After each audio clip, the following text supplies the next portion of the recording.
No, it was great for me really because I took the skill set that I'd got in university and the confidence, and I ended up in recruitment. And it was a bit like, the only analogy I can give is like the Wolf of Wall Street. It was just 50 lads in shirts and ties on a massive floor. Everyone stood up, walking around, throwing things at each other. But I bounced off that. It was a really vibrant sort of atmosphere. And I excelled at it because of the way I am and personality and what have you, excelled at it and did really well at that. And took loads of skills from my degree.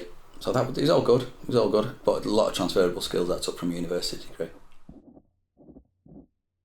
The first job I got, I did it for 10 months. And that was for an agency, a recruitment agency. After that 10 months, because I knew what I was doing, we got an opportunity to set up our own business. That was our first business, HC Recruitment.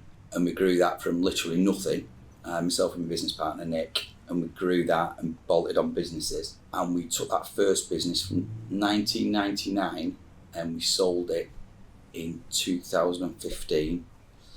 And at the time we turned over to 75 million from a standing start. So it literally, it grew legs, this business. It was fantastic. I think at the time when we sold it, I think we had about 150 staff and we were payrolling about 6,500 people a week. So over about 10 to 15 offices. So from a standing start, and then, but it was all the learning I did in my university, my first job, that sort of catapulted into this business world. And it just grew. It was just a combination of good luck, good timing, a lot of hard work, effort and graft. It paid dividends.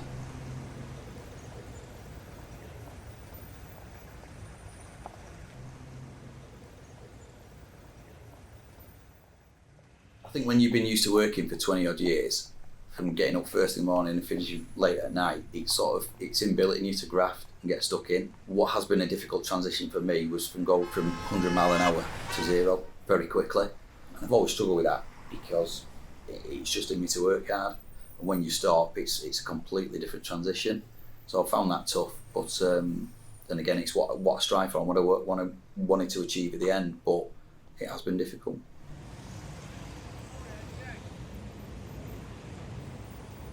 Recruitment, it's long hours, it's tough. You've got to do a lot of hours, a lot of weekends. It's incessant, and in recruitment, you only get out what you put in. So if you graft hard, you'll do well. If you don't graft hard, then you won't. It's a simple equation in recruitment. So what we used to do is we used to break it up, and I know it's a bit of a cliche, but what we used to make sure that happened within these four walls, that we enjoy coming to work. So there was always a buzz around the office. So I'll give you an example. So we used to have this look-alike board. So it probably doesn't sound funny to you guys, but we had a massive board on the wall upstairs, and every person that came through the door had a look-alike voted by all the other staff. So for example, we'd have people, for me, for example, what they used to say, like, you probably don't know him, but a guy called Michael Crawford, and Nick looked like Danny DeVito, and we'd have girls that looked like Miss Piggy and Kermit and things like that. So not particularly PC, but as soon as you walk through the door and clients used to see it and staff used to see it, it sort of got everyone onto a level where they thought, we can enjoy working here, it's going to be a laugh. There's been loads and loads of different instances of having, but that's what we made it a fun place to come, because it was long hours, so we wanted people to enjoy it while otherwise they'd come in and just go out the door, so we made sure that people enjoyed it. But it's probably too many examples to give of having a laugh, and probably things that I can't possibly repeat. Well, it's all right, that